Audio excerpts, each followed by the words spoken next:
Assalamualaikum warahmatullahi wabarakatuh. Innal hamdalillah nahmaduhu wa nasta'inuhu wa nastaghfiruh wa na'udzu billahi min shururi anfusina wa min sayyiati a'malina. May yahdihillahu fala mudilla lahu wa man yudlil fala hadiya lahu. Asyhadu an la ilaha illallah wahdahu la syarika lah.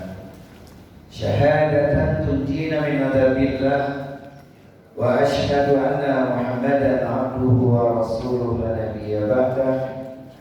Amma ba'du, qala Allah ta'ala fil Qur'anil Karim, ya ayyuhalladzina amanu taqullaha haqqa tuqatih wa la tamutunna illa wa antum muslimun. Ya ayyuhan nasu taqu rabbakum alladzi khalaqakum min nafsin wahidah wa khalaqa minha zawjaha wa batha minhuma rijalan katsiran wa nisaa wattaqullaha alladzi tasaaluna bihi wal arham innallaha kana 'alaikum raqiba.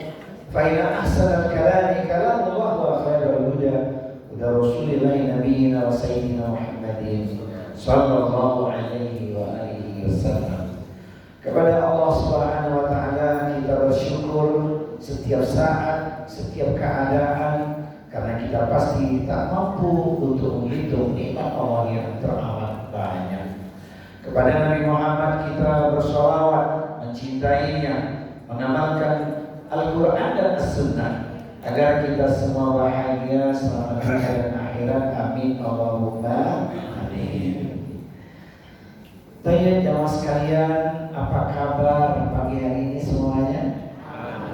Alhamdulillah, sehat jasmani, sehat rohani, sehat ekonomi, sehat pula situasi dan kondisi. Amin ya rabbal alamin.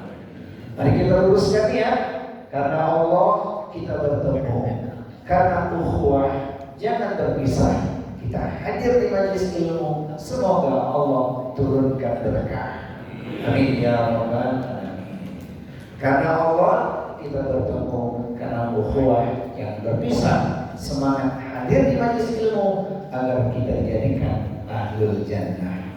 Amin ya rabbal alamin. Baik teman sekalian, tema kajian kita kali ini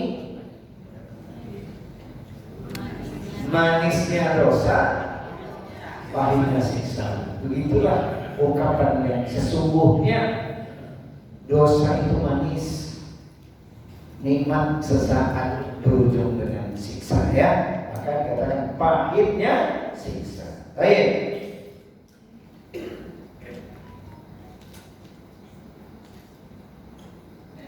Saya kasih syair dulu lah, karena ini kata orang ciri khasnya.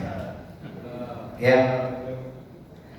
Selagi masih ada dunia, segala cara setan menggoda. Apabila iman tidak dijaga, niscaya hancur menjadi korbannya.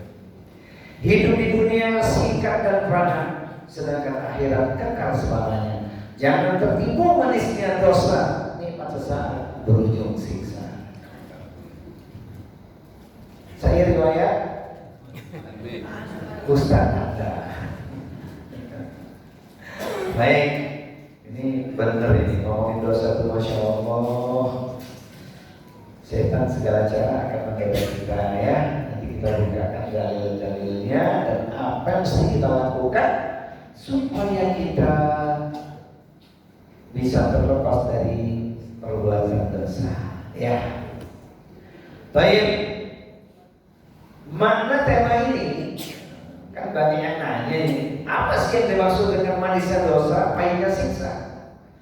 Manisnya dosa maksudnya adalah kenikmatan sesaat yang dirasakan pelaku manusia sebentar cuma. Nah, pahitnya siksa adalah akibat buruk di dunia dan di akhirat yang menimpa pelaku dosa jika tidak bertobat. Nah, ini yang menjadi pokok bahasan kita. Saya ulangi, manisnya dosa maksudnya adalah kenikmatan sesaat yang dirasakan pelaku maksiat, pahitnya siksa adalah akibat buruk di dunia dan di akhirat yang menimpa pelaku dosa jika tidak bertobat. Kelas. Kemudian teman sekalian, dosa memang terasa manis di awal. Setan kan menggelincirkan segala cara, bahkan yang kelihatannya indah begitu ya, tapi menjerumuskan, menghancurkan, menyenangkan nafsu, memberi kepuasan sesaat, namun akibatnya pahit, penyesalan, kerusakan dan siksa di akhirat. Para pelaku dosa di dunia sudah mendapatkan sebagian daripada ikomnya. Dulu Kiai Zainuddin Amsyad pernah mengatakan, kalau pelaku maksiat atau pendosa di dunia itu baru dapat persekotnya. Ini baru persekotnya udah berat tuh. Gimana nanti kontannya? Kontannya di akhirat. Siksa yang menghancurkannya. Jadi keburukan itu terasa indah ya bagi mereka pelaku maksiat atau dosa. Keburukan maksiat atau dosa tampak indah bagi pelakunya. Dalam Quran disebutkan pada surat Al-An'am ya ayat 43, walakin qasat qulubuhum wa zayyana lahum asyaitanu ma kanu ya'malun. Tetapi hati mereka telah menjadi keras dan setan pun menjadikan terasa indah bagi mereka yang selalu mereka kerjakan. Contohnya banyak lah ya, nanti kita lihat, tapi menjadi perhatian besar buat kita. Baik, ini di Quran surat Al-An'am surat 6 ayat nomor 43. Kelas di Quran surat Al-Kahfi surat yang ke-18 ayat 103 sampai 104 disebutkan, katakanlah Muhammad, apakah perlu kami beritahukan kepadamu tentang orang-orang yang paling merugi perbuatannya, yaitu orang yang sia-sia amal perbuatannya dalam kehidupan dunia, sementara mereka menyangka telah berbuat sebaik-baiknya. Beramal saja bisa berujung dosa. Ini beramal saja bisa berujung dosa. Ketika di sana muncul kesombongan, ya, bangga diri dan seterusnya, apalagi ternyata berbuat maksiat, karena setan segala cara menggelincirkan. Nah ini nanti bisa dilihat ya, tipu daya setan. Tolong dibuka Qurannya, suratnya surat nomor 15. Quran surat 15, boleh dibaca terjemahannya.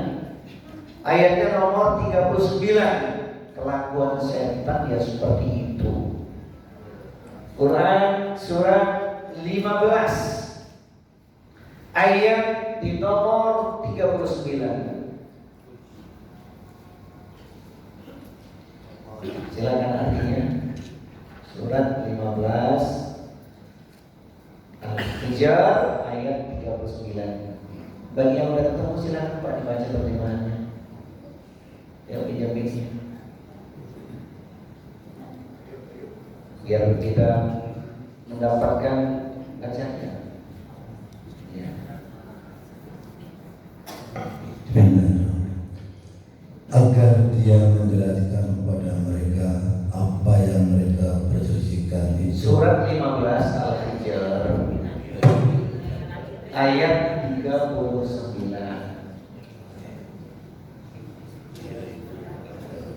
Jadi kelakuan iblis itu memang seperti itu, dibuat kita terpedaya dunia.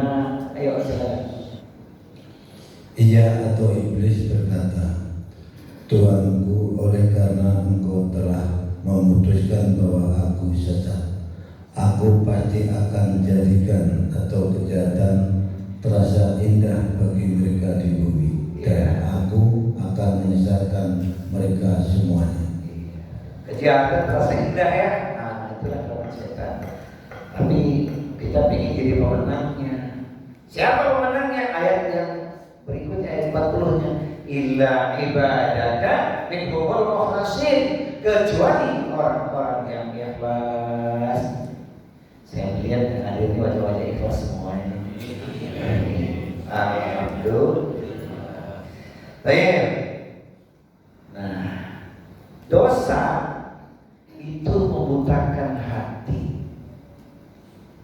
Karena barona ala qulubihim ma kanu yaksibun.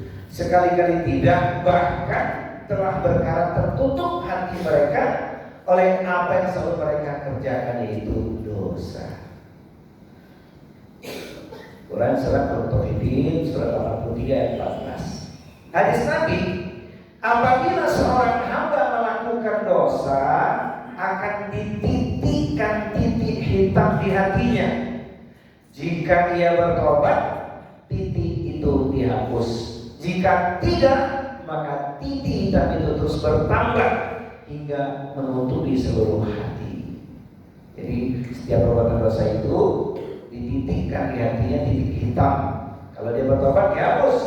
Tapi kalau dia terus melakukan dosa, maka lama-lama titik hitam bisa memenuhi seluruh hati. Hadis riwayat Tirmidzi. Nah, jemaah sekalian, apa sih dosa-dosanya itu banyak. Tapi karena tema kita bukan ngebahas kabair, ini saya tampilkan bukan buat kita kupas, karena kupas al-kabair ini begitu banyak. Cuman kita harus waspada, hati-hati. Ada tema tersendiri ya, dosa-dosa yang menghancurkan. Ini saya tampilkan karena kita sedang ngomongin dosa. Ini tidak saya rinci ini mah masya Allah bisa 2 jam, ya kan? Cuma saya tampilkan berikut ragam dosa yang harus dihindari. Pertama tentunya disebut kabair, dosa-dosa besar. Kita lihat saja ya, tidak saya rinci. Kalau saya rinci, rasanya nanti waktu kita nggak cukup. Karena ini satu dosa saja rinciannya sudah cukup banyak. Ya, pertama syirik, menyekutukan Allah. Ya, dalilnya banyak banget tuh. Orang yang melakukan syirik, kalau tidak bertobat, dia akan menjadi penghuni neraka jahanam kekal selamanya, dan tidak ada seorang pun yang bisa menjadi penolongnya. 2, durhaka pada orang tua, ini juga dosa besar. 3, membunuh tanpa hak. 4, zina. 5, meninggalkan sholat dalam hadis Muslim. Kemudian yang ke-6, riba. Quran surat Al-Baqarah surat 275. Kemudian yang ke-7, sihir. 8, sumpah palsu. 9, makan harta haram, yaitu harta anak yatim, maka menjadi harta haram itu. Quran surat An-Nisa surat 4 ayat yang nomor 10. Kemudian 10, korupsi dan mencuri. Yang ke-11, minum khamr dan judi. Yang ke-12, lari dari medan perang, yaitu lari dari medan jihad. Yang ke-13, fitnah dan ghibah. 14, mengadu domba atau namimah. Dan yang ke-15, suudzon kepada Allah atau bersangka kepada Allah. Ini masing-masing kalau dalilnya kita kupas habis sebetulnya.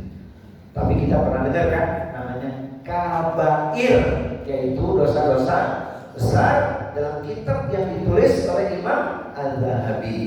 Kapan-kapan boleh juga sih membahas di antara dosa-dosa besar, paling enggak 10 lah ya. Kapan-kapan insyaallah.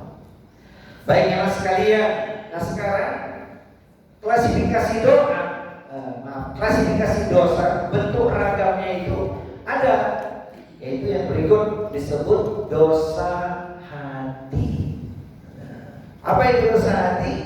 Munculnya hasad, iri, dengki. 2, ujub, yaitu bangga diri atau sombong.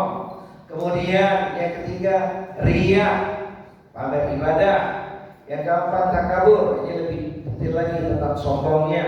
Kemudian yang kelima, syahwat berlebihan. Kemudian ada dosa lisan. Dirincinya apa dosa lisan? Yaitu berbohong atau berdusta. Kemudian yang keenam yaitu ghibah, menggunjing. Kemudian yang ketiga, namimah, adu domba. Nih. Yang keempat, ucapan kasar atau ucapan kotor.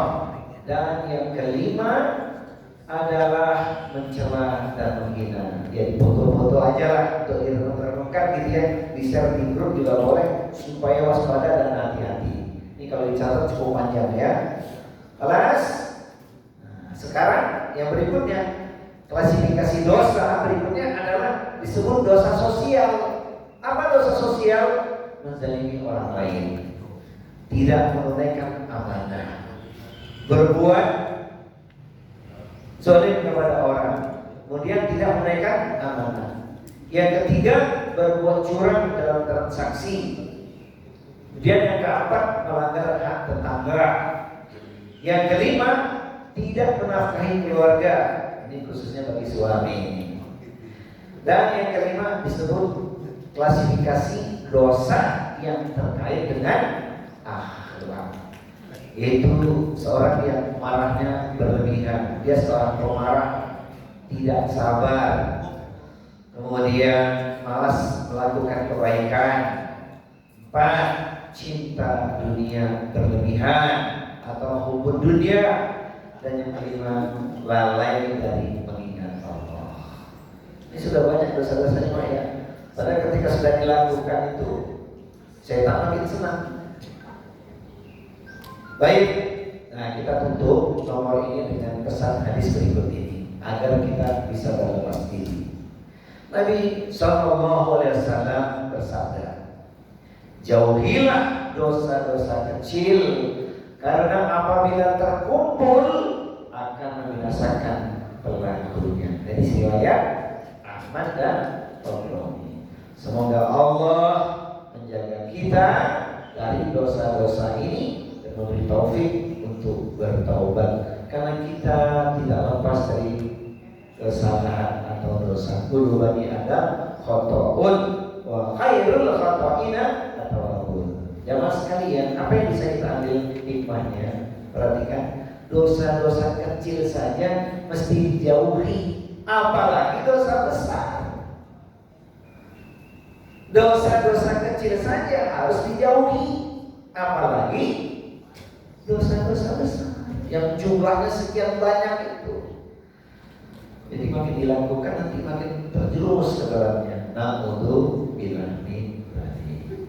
Nah sekarang kita masuk di kajian intinya, yaitu jangan sampai kita melakukan perbuatan dosa. Ada hal-hal penting mesti kita lakukan. Saya menyebutnya 10M. Ya, 10M. Berikut cara menjauhi dosa menurut ajaran Islam. Pertama, M yang pertama adalah mengenal Allah dan mengingatnya. Disebut dengan zikrullah. Sesungguhnya orang-orang yang takut kepada Rabb mereka, yang tidak tampak oleh mereka, mereka akan peroleh ampunan dan pahala yang besar. Ya, kalau kita makin mengenal Allah, ma'rifatullah, ya, tentu semakin tumbuh rasa takut dan malu kita untuk bermaksiat. Kemana pun melangkah merasa diawasi oleh Allah. Jangankan melakukan perbuatan dosa. Inilah pentingnya ma'rifatullah, mengenal Allah dan mengingatnya. Siapakah mereka itu? Disebutkan di Quran itu. Alladzina yadhkuruna Allaha qiyaman wa qu'udan wa 'ala junubihim. Coba lihat Quran surat Ali Imran. Silakan. Quran surat Ali Imran, surat yang ketiga ayatnya 191. Jadi kalau kita senantiasa ingat Allah, berzikir kepada Allah, kita akan bisa lepas dari berbuat dosa karena munculnya rasa takut kepada Allah Subhanahu wa taala. Silakan Quran surat 3 Ali Imran 191.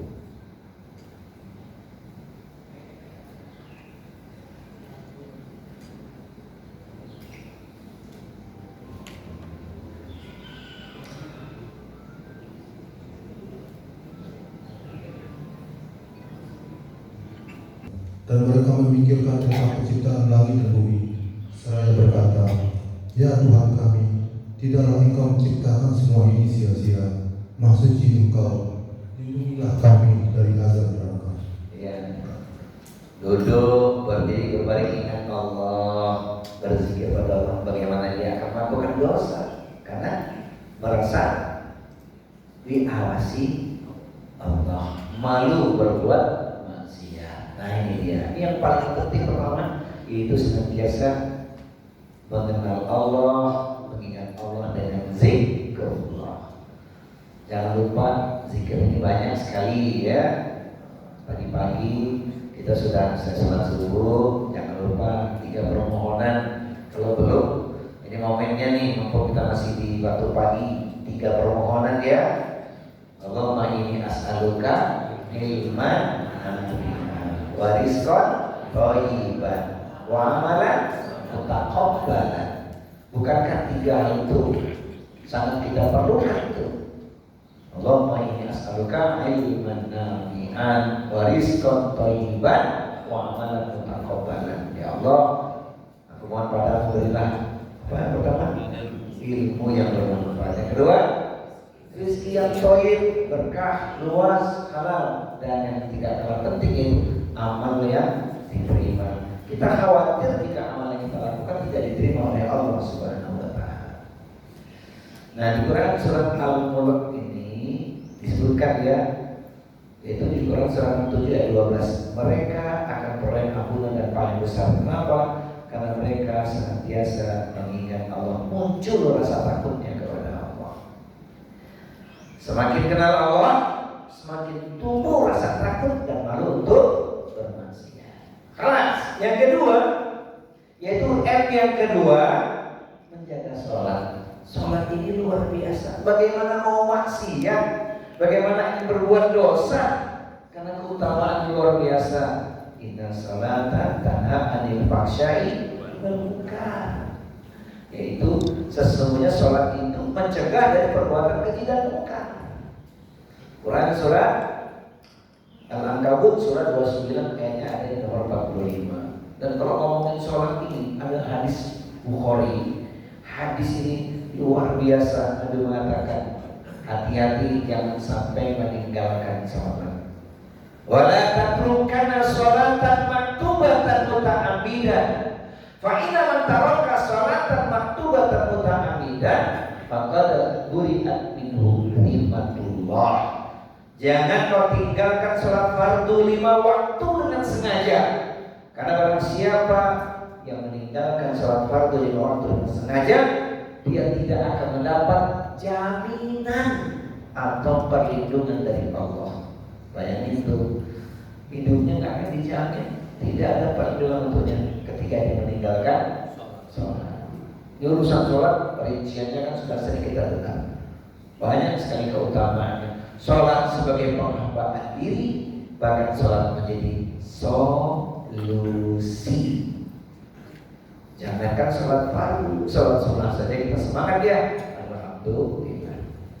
Baik jemaah sekalian, M yang kedua, menjaga sholat. Nah, urusan sholat ini karena begitu pentingnya, saya perlu mengingatkan diri pribadi dan jemaah sekalian. Tolong dibuka surat Toha, ya.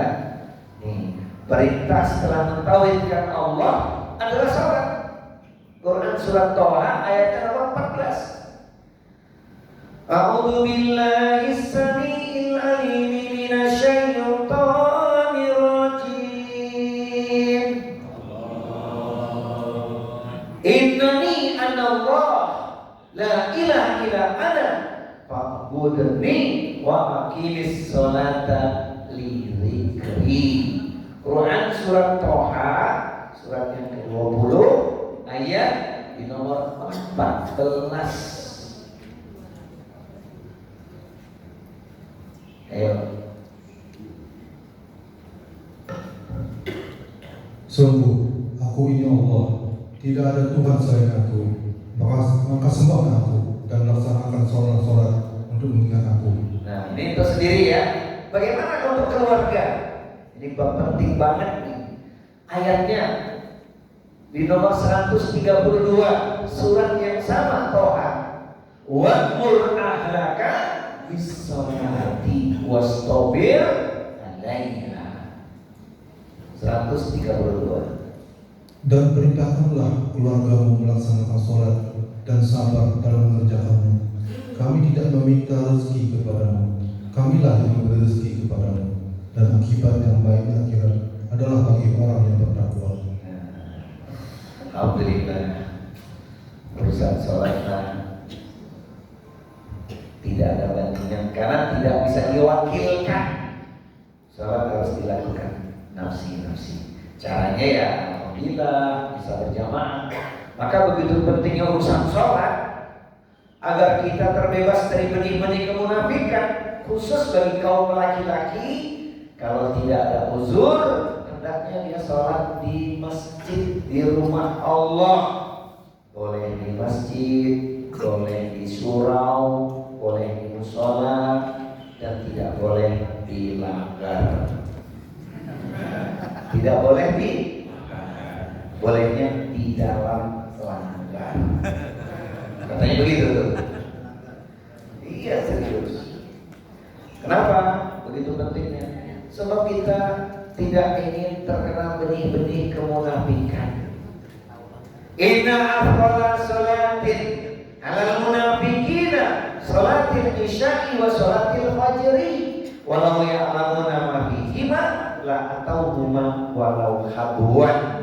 Sesungguhnya salat yang paling berat bagi orang-orang yang sudah terkena benih-benih kemunafikan, mereka tak mau lagi salat isya dan salat subuh berjamaah di rumah-rumahnya Allah. Padahal sekiranya mereka memahami akan keutamaan dalam dua waktu tersebut, niscaya mereka akan melangkahkan kakinya sekalipun dengan cara merangkak atau merayap. Ini khusus bagi laki-laki. Jadi yang istiqomah sholat berjamaah di masjid ialah laki-laki sejati. Ya, tidak semua. Baik. Jadi sholat yang khusyuk bisa menjadi benteng dari dosa. Nah, lanjut ya. M yang ketiga, memperbanyak istighfar dan taubat. Iya, kalau kita banyak istighfar itu kan keutamaannya luar biasa. Makanya Allah sangat senang ketika kita banyak-banyak mohon ampun kepadanya dalam rangka menjaga taubat. Ayat ini gak asing lagi ini, gampang minatnya. Surat 2 222. Innallaha yuhibbul tawwabina wa yuhibbul mutatahhirin. Sesungguhnya Allah mencintai orang-orang yang bertaubat dan mencintai orang-orang yang menyucikan diri. Jamaah sekalian, jadi sering istighfar menjaga hati yang keras dan dosa yang berulang. Ada satu ayat yang luar biasa ya, dan ini memang harus kita jadikan sebagai cara untuk berubah diri menjadi lebih baik. Taubatnya benar-benar dilakukan dalam rangka taubatan nasuha. Dan ayat ini keren banget. Ayat ini janji Allah, kalau kita sungguh-sungguh bertaubat, maka Allah akan merubah kehidupan kita menjadi pribadi yang lebih baik. Itu di Quran surat Al-Furqan yang ayatnya nomor 70 ya. Nih, bukan 7 ya. Al-Furqan 25 ayat 70. Surat 25 ayat 70. A'udzu billahi samii'il 'aliim minasyaitonir rajiim. Illa man taba wa amana wa amila amalan sholihan fa ulaika yubaddilullahu sayyi'atihim hasanat wa kana Allahu ghafurur rahim. Quran surat Furqan surat 25 ayat di nomor 70. Kecuali orang-orang yang bertobat dan beriman dan mengerjakan kebajikan, maka kejahatan mereka diganti Allah dengan kebaikan. Allah Maha Pengampun, Maha Penyayang. Masya Allah. Jadi Allah akan merubah hidup kita menjadi lebih baik dengan asbab bertobat dan beramal soleh. Kapan sebaiknya kita minta ampun kepada Allah SWT? Setiap saat ada kesempatan minta ampun. Tetapi ada yang yang sangat spesial sehingga Allah memuji orang yang melakukannya, yaitu memohon ampunnya kepada Allah di penghujung malam ketika orang-orang sedang tidur lelap. Itu yang luar biasa. Hari ini, pekan-pekan ini ya, subuh kita mulai maju. Jam 4 lewat, berarti kita bangun pasti lebih awal. Setel alarm jam 2.40, jangan jam 4.20. Ya, setel alarm jam 3.05, jangan 5.03. Iya. Sebab bagaimana mau tahajud kalau terlambat? Padahal amalan itu amalan calon ahli surga. Nah, kaitannya dengan istighfar Allah sebutkan di Quran itu. Suratnya surat 51 Ad-Dariyah. Ayatnya ada di nomor 17, 18. Quran surat Ad-Dariyah surat yang ke-51 ayat di nomor 17-18. Kanu qalilan minal laili ma yahja'un wa bil ashari hum yastaghfirun. Ya. Mereka sedikit sekali tidur pada waktu malam, dan pada akhir malam mereka memohon ampunan kepada Allah. Ya. Jadi paketnya apa paketnya? Paketnya tahajud dan istighfar. Masya Allah. Apa hubungannya? Ada hubungannya, karena ketika kita tahajud, peluang utama mendapat ampunan. Yang minta ampunan dosa diampuni, yang punya persoalan Allah berikan solusi, yang punya hajat dan permohonan Allah akan kabulkan hajat dan permohonannya. Itu dia. Jadi ngomongin istighfar dan taubat ini sebuah keniscayaan bagi kita. Banyak-banyak kita minta ampun kepada Allah ya. Ya ayyuhan nasu tubu ila Allah fa inni atubu bidami atamarrah wa fi ilaihi sab'una marrah. Wahai manusia, bertobatlah, mohonlah ampun kepada Allah. Sesungguhnya aku mohon ampun kepada Allah 100 kali dalam sehari. Di riwayat yang lain 70 kali. Rasulullah itu maksud tak punya dosa, istighfarnya sekian-sekian. Bagaimana dengan kita? Tentu kita mesti lebih banyak lagi memohon ampun kepada Allah Subhanahu wa ta'ala. Baik, kita ringkas ya. Ayat yang keempat, yaitu menjauhi lingkungan manusia. Ini ayatnya spesial. Sebelum kita baca ayat itu, renungkan dulu hadis ini. Kata Rasulullah, al-mar'u ala dini khalilihi falyandur ahadukum man yukhalil.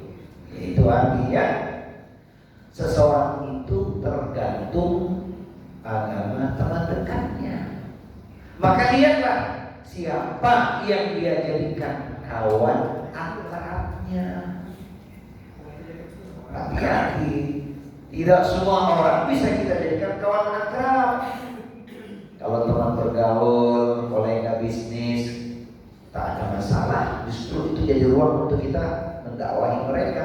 Tapi kalau kita sampai larut dalam pergaulan yang salah itu, di tempat yang salah pula, bisa kita terkena jerat-jerat syaitan. Ini yang bahaya. Ketika sudah terlalu banyak makan kebaikan seseorang, padahal dia ahli maksiat, kita susah untuk menolaknya. Apa yang terjadi Bapak Ibu sekalian? Pecinta itu beribu surga, sesal yang tak berguna. Kapan itu? Di akhirat. Diabadikan di Quran. Karena salah pilih teman, dia menjadi ahli neraka. Mana ayatnya? Ada di Quran surat Al-Furqan, surat yang ke-25, ayatnya ada di nomor 28. Hati-hati, tidak semua orang boleh kita jadikan kawan akrab. Allah sebutkan di ayat ini sebagai peringatan keras. Ya wailata laitani lam attakhid fulanan khalila. Surat 25 ayat nomor 28. Wahai celaka aku, sekiranya dulu aku tidak menjadikan si fulan itu teman akrabku. Misalnya di mana? Di akhirat, nggak bisa lagi balik ke dunia, sudah tinggal siksa aja. Nah, untuk bila dari maka jadikan sahabatmu jalan surga. Siapa dia yang dimaksud? Yang dimaksud ada di Quran tuh. Suratnya surat 9. Surat 9 ayatnya 119. A'udzu billahi samiil 'aliim minasyaitonir rajim. Ya ayyuhalladzina amanu taqullaha wa kunu ma'as shadiqin. Quran surat 9 ayat 119. Wahai orang-orang yang beriman, bertakwalah kepada Allah dan bersama kamu dengan orang-orang yang benar. Masya Allah. Bapak Ibu, semoga kita termasuk orang-orang yang benar ya. Siapa dia orang yang benar itu? Ahli ilmu, ahli ibadah, ahli taat, ahli taubat, ahli syukur, ahli sabar, ahli Quran, ahli silaturahmi, ahli dalam kebaikan. Di mana mereka kita jumpai? Di mana mereka kita jumpai? Di majelis ilmu taman surga. Maka ini kan taman surga. Di medan jihad, di tempat-tempat kebaikan. Masya Allah. Itu yang harus kita perhatikan. Jadi kalau saya tuliskan dalam sebuah syair, mohon diterima syair ini. Ya. Apa itu syairnya? Komunikasi lewat udara, walau dengan media WA. Bersahabatlah lillahi ta'ala agar kelak kita bersama di surga. Tolong ulangi. Komunikasi lewat udara, walau dengan media WA. Bersahabatlah lillahi ta'ala agar kelak kita bersama di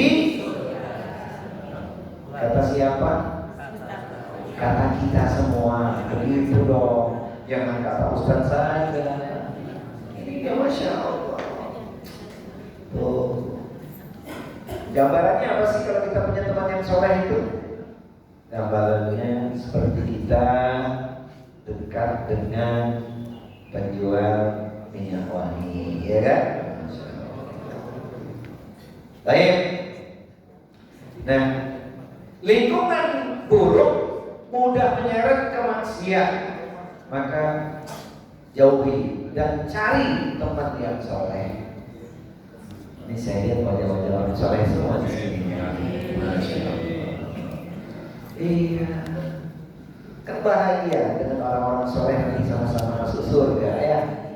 Sebelum surga yang sebenarnya. Contohnya teman yang baik apa Bu? Bapak sekalian, contohnya teman yang baik apa? Dia perhatikan kita. Contohnya pagi hari ini ya, neman-neman secangkir kopi. Apalagi ada sepotong roti. Sambung terus silaturahmi. Panjang umur, luas rezeki. Pertanyaannya, mana rotinya? Alhamdulillah. Usai taklim insyaallah. Baik. Jadi M yang keempat, menjauhi lingkungan maksiat, lingkungan yang buruk. Kemudian yang kelima, menyibukkan diri dengan kebaikan. Lakukanlah kebaikan setelah keburukan, niscaya kebaikan itu akan menghapus keburukan tersebut. Ittaqillaha haitsuma kunta wa ati sayyi'ata hasanatan tamhuha wa khaliqin nasa bi khuluqin hasanin, itu lengkap hadisnya. Nah, menyibukkan diri dalam kebaikan itu ada tema tersendiri. Kapan-kapan kita kaji, yaitu apa? Memaknai fastabiqul khairat. Apa sih makna fastabiqul khairat itu? Ada kajian tersendiri. Maka ingat pesan Al-Quran yang satu ini. Ketika kita menyibukkan diri dengan kebaikan, maka kita sudah memanage waktu dengan benar. Bukankah kita keluar dari satu aktivitas menuju aktivitas berikutnya? Fa'idha baragata ansar.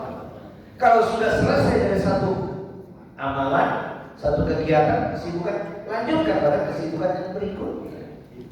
Allah memberikan janji. Tadi sempat dibaca nggak? Oh, tadi nggak sempat dibaca. Di surat yang sama itu, suratnya nomor 16. Surat 16 yang tadi, tapi ayatnya 97. Inilah bahagianya orang-orang yang melakukan amal soleh, perbuatan baiknya. Allah menjadikan hidupnya menjadi lebih baik. Quran surat An-Nahl surat 16 ayat nomor 97. A'udzu billahi samii'il 'aliim minasyaitonir rajim. Man 'amila sholihan min dzakarin aw untha wa huwa mu'minun falanuhyiyannahu hayatan thayyibah wa lanajziyannahum ajrahum bi ahsani ma kanu ya'malun. 16:97. Barang siapa mengerjakan kebajikan, baik laki-laki maupun perempuan dalam keadaan beriman, maka pasti akan kami berikan kepadanya kehidupan yang baik, dan akan kami beri balasan dengan pahala yang lebih baik dari apa yang telah mereka kerjakan. Tidak sempat waktunya untuk maksiat karena digunakan untuk amal soleh. Belum lagi janji Allah, Allah akan beri kehidupan yang baik. Kita hidupkan bukan cuma sekali, 2 kali kita hidup di dunia dan di akhirat. Kalau hidup cuma sekali di dunia, silahkan lakukan apapun yang kau suka. Masyita, berbuatlah sesuka hatimu. Yang jadi persoalan hidup kita bukan cuma sekali, tapi 2 kali. Dunia ini kan cepat, ya, waktu berlalu. Jadi menyibukkan diri dengan kebaikan. Ada tema khusus yaitu fastabiqul khairat. Baik. Sekarang yang ke-6. Yang ke-6. Mengingat kematian dan akhirat. Kalau ingat mati, ingat akhirat, ya nggak mungkin kita maksiat, khawatir sedang maksiat nyawanya dicabut. Ada nggak? Sedang melakukan perbuatan dosa nyawanya dicabut. Na'udzubillah min dzalik. Jamaah sekalian, seseorang itu bisa meninggal di atas kebiasaan baiknya, tapi bisa juga seseorang meninggal di atas kebiasaan buruknya. Na'udzubillah min dzalik. Karena ingat mati, ya, akan berhati-hati. Akhiru dzikra hadhil ladzat, kata Rasulullah dalam hadis Tirmidzi, yaitu perbanyaklah mengingat pemutus segala kelezatan, yaitu kematian. Seseorang bisa meninggal di atas kebiasaan baiknya, bisa seseorang juga meninggal di atas kebiasaan buruknya. Na'udzubillah min dzalik. Padahal kita tak pernah tahu kapan maut itu datang menjemput kita. Kita tak pernah tahu. Jadi kalau kita ingat mati, ya ingat amal kita, ingat taubat, semangat fastabiqul khairat, pasti yang terjaga. Nasihat yang paling jujur adalah kematian. Nasihat yang paling jujur itu yang kematian, berakhir dunia. Padahal setelah itu jalannya panjang menuju alam barzahnya, dan nanti di hari kiamat mizannya, timbangannya. Pertanyaannya banyak nanti. Umurnya untuk apa dihabiskan? 2, ilmunya apakah diamalkan? 3, dari mana harta diperoleh? Kemana digunakan, untuk apa dinafkahkannya? Kemudian badannya yang sehat dan kuat itu capek, letihnya untuk apa? Banyak pertanyaannya. Jadi banyaklah ingat mati. Saya pernah menyampaikan, ya, dulu kan, sebenarnya ada tema tersendiri, tapi rinciannya adalah ucapan orang-orang soleh yang luar biasa tentang kebaikan. Jadi kita mesti waspada, kita mesti hati-hati ya. Ingat kita pengen targetnya husnul. Iya, kita pengen husnul. Maka jangan iseng-iseng bermaksiat, khawatir sedang melakukan dosa wassalam. Ngerti kan? Banyak itu contoh-contohnya di medsos. Hati Bapak Ibu, pesan buat kita semua, jangan iseng-iseng bermaksiat. Ya, iseng-iseng berpahala aja lah. Apa contoh iseng-iseng berpahala? Menyingkirkan gangguan di jalan. Ya kan, contohnya itu ringan diucapkan, ngucapin salam. Masya Allah, itu contoh yang sederhana. Masya Allah. Saya tutup ya dengan pesan Al-Quran. Ini mengatakan bukan suratnya, surat 3. Nih, kalau ngomongin kematian, sebenarnya sedang bicara tentang orang sukses. Ya, Bapak Ibu, bicara kematian kita sedang ngomongin orang sukses. Siapa dia? Yang Allah sebut di Quran surat 3 Ali Imran 185. Inilah dia orang sukses yang sebenarnya. Apa kata Allah?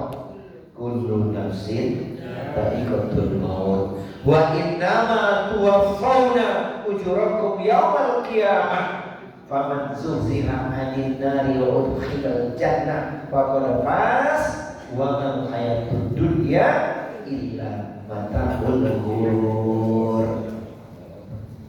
Setiap yang bernyawa akan merasakan mati, dan hanya pada hari kiamat sajalah diberikan dengan sempurna balasanmu. Barang siapa dijauhkan dari neraka dan dimasukkan ke dalam surga, sungguh dia memperoleh kemenangan. Kehidupan dunia hanyalah kesenangan yang memperdaya. Jadi kalau sudah masuk surga, itu baru namanya sukses. Sukses abadi. Kita ini belum sukses.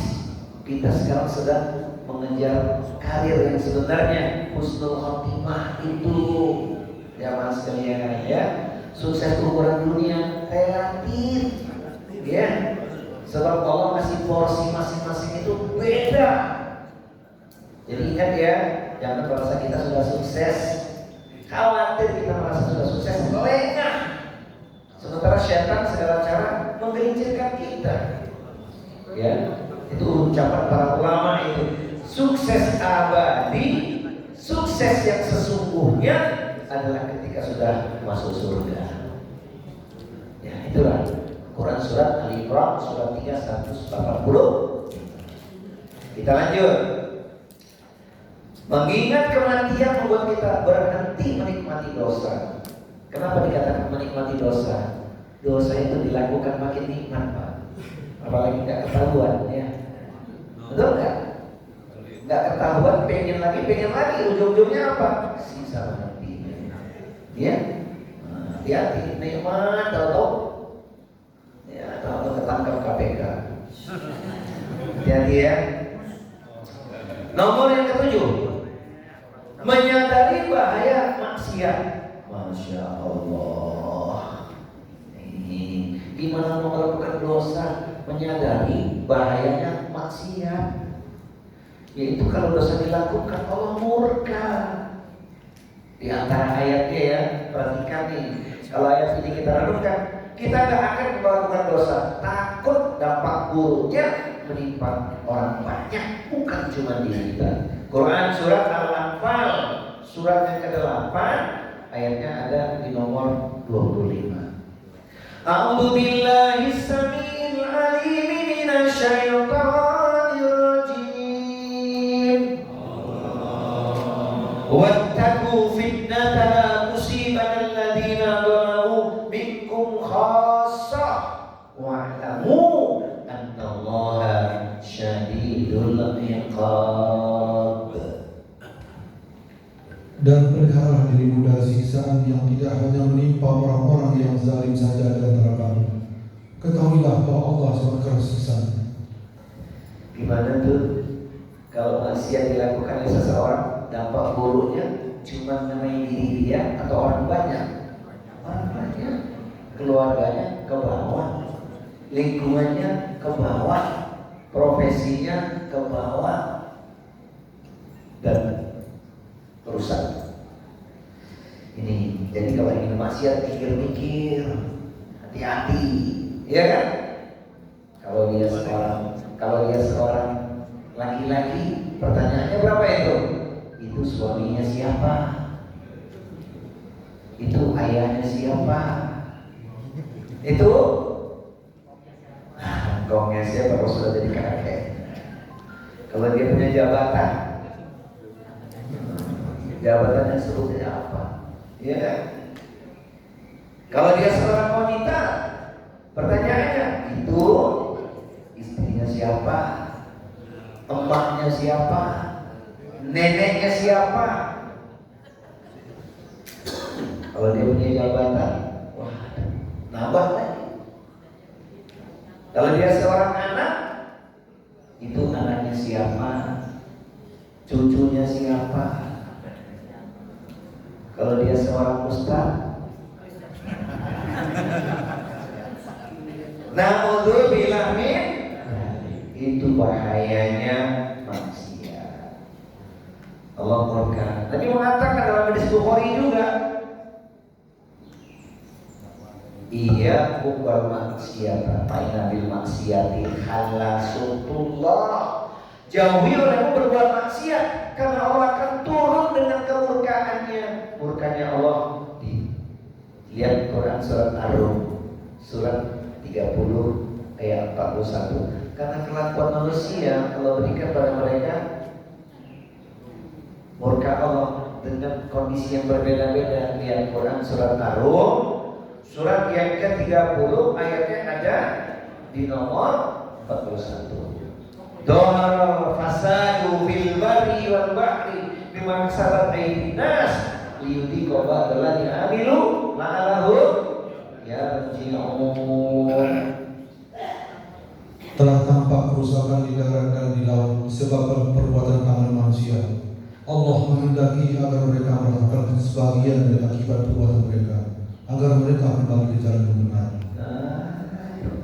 Itulah persekot, itu juga baru namanya, baru hukuman kelas dunia. Gimana akhiratnya nanti? Naudzubillah min.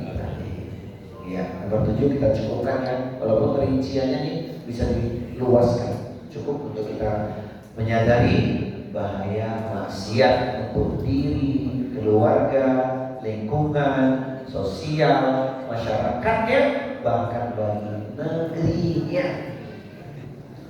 Baik, kemudian yang ke-8, M yang ke-8, menjaga amalan-amalan sunnah. Nih, Bapak Ibu sekalian, amalan-amalan sunnah itu luar biasa. Kita tidak hanya mencukupkan dengan amalan-amalan wajib. Kenapa itu kita lakukan? Amalan-amalan sunnah pasti menjadi penambal dari kekurangan kita, dari dosa-dosa kita, akan ditambah dengan amalan-amalan sunnah. Dan yang luar biasa, amalan sunnah itu apa? Allah makin mencintai kita. Ini yang luar biasa. Wa ma yazalu abdi yataqarrabu ilayya bin nawafil hatta uhibbahu. Dan hambaku yang terus-menerus mendekatkan dirinya kepadaku dengan amalan-amalan sunnah, maka aku semakin mencintainya. Jadi semangatlah kita. Selagi kita diberi Allah kemudahan, kesehatan, karena nanti ketika kita tak lagi mampu melakukan, kita tetap dapat pahala. Jadi jangan mimpi sakit langsung diampuni dosa. Gak begitu rumusnya. Saat kita sehat, maksimalkan ibadah kita. Saat sakit nanti, kita dapat pahala, dapat ampunan dan dosa. Dari dosa kita diampuni. Iya. Di sehat kita menentukan apa rekam jejaknya ketika kita sehat, agar kita mendapat ampunan dosa. Ini dia. Alhamdulillah ya. Jadi semangatlah. Terus kita amalan sunnahnya. Kalau kita diuji itu 24 jam, banyak sekali amalan sunnah kita. Masya Allah. Jadi apa rumusnya? Bapak Ibu, apa rumusnya? Sunnah diamalkan berpahala, ditinggalkan rugi sekali begitu. Jangan tidak apa-apa. Amalan sunnah dilakukan berpahala, ditinggalkan rugi sekali. Karena itu cara kita menambah kekurangan-kekurangan amal kita. Kelas? Ya. Kemudian yang ke-9, mengingat nikmat Allah Subhanahu wa taala. Selalu mengingat nikmat Allah Subhanahu wa taala, kita akan lebih waspada terhadap perbuatan yang dapat menjauhkan kita dari Allah. Iya, masih dikasih kesempatan, Allah sayang kepada kita, padahal dosa kita banyak, ya kan? Kita disuruhnya bersyukur kepada Allah agar nikmatnya ditambah. Kalau nggak bersyukur ya kita nanti dilaknat Allah, murka Allah. Dan ayat ini penting ini. Wa in ta'adzana rabbukum la in syakartum la azidannakum wa la in kafartum inna adzabi lasyadid.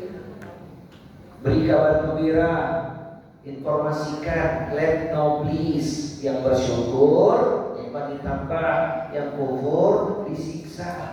Yang bersyukur makmur, yang kufur hancur. Itulah kira-kira. Nah, mudah-mudahan kita dengan senantiasa ingat Allah, maka nikmat itu kita gunakan. Semua nikmat datang dari Allah Subhanahu wa taala. Ada satu ayat penting ini. Kalau dibuka, semua nikmat itu datang dari Allah, Bapak Ibu ya. Padahal kita nanti pada saatnya mengalami yang tidak kita inginkan. Yaitu surat 16 juga. 16:53. Wa ma bikum min ni'matin faminallah. Dan segala nikmat yang ada padamu datangnya dari Allah. Kemudian apabila kamu ditimpa kesusahan, maka kepadanya kamu meminta pertolongan. Ya.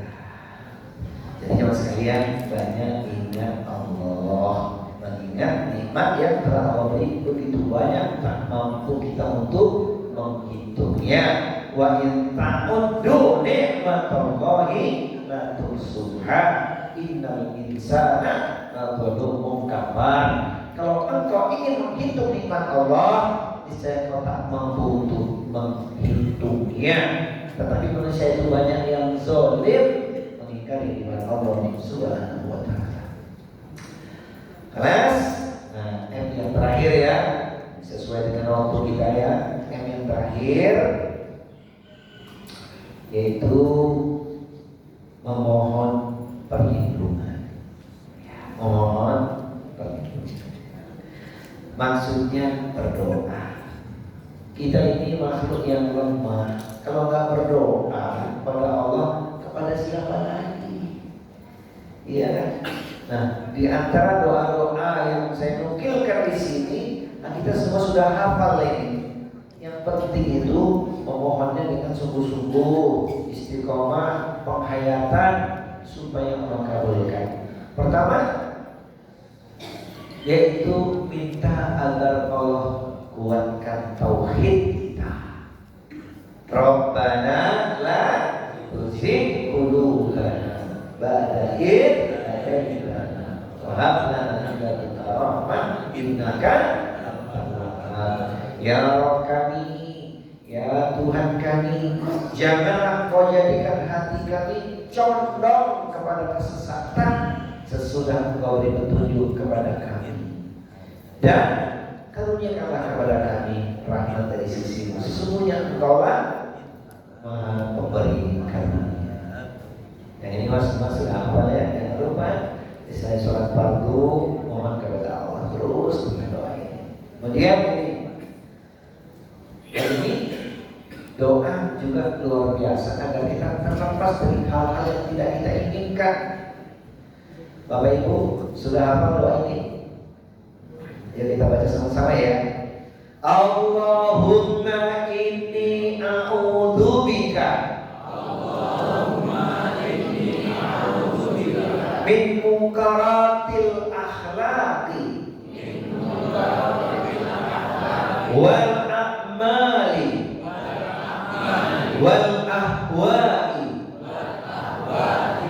Allahumma inni a'udzubika min munkaratil akhlaqi wal a'mali wal ahwa'i. Wahid isnin salasa. Allahumma inni a'udzubika min munkaratil akhlaqi wal a'mali wal ahwa'i. Sudah hafal? Saya mau tes coba. Ayo. Allahumma inni a'udzubika min munkaratil akhlaqi wal a'mali wal ahwa'i. Wahid isnin salasa. Allahumma inni a'udzubika min munkaratil akhlaqi wal a'mali wal ahwa'i. Itu sudah hafal semuanya. Alhamdulillah. Ini doa Masya Allah. Ya Allah, aku berlindung kepadamu dari akhlak, perbuatan atau amal, dan nafsu yang buruk atau yang mungkar.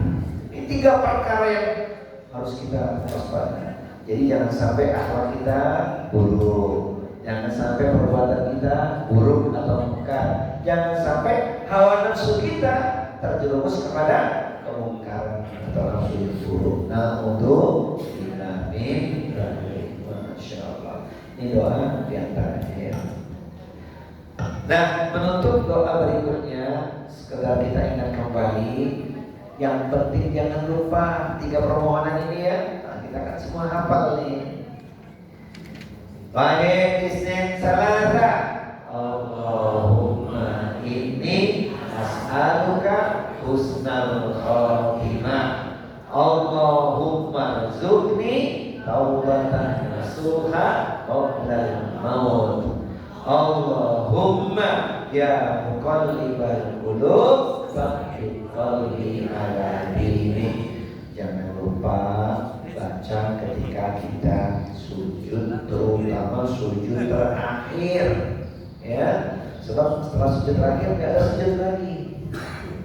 Namanya sujud terakhir kan nggak ada lagi sujudnya. Tapi ada bertanya, Ustaz, bolehkah setiap sujud ini dibaca? Boleh. Apalagi kita sholatnya sedang sholat sunnah, sholatnya sendirian, boleh. Maksudnya di sini ditekankan sujud terakhir jangan sampai lupa gitu loh. Kalau lupa kapan lagi mau bacanya gitu.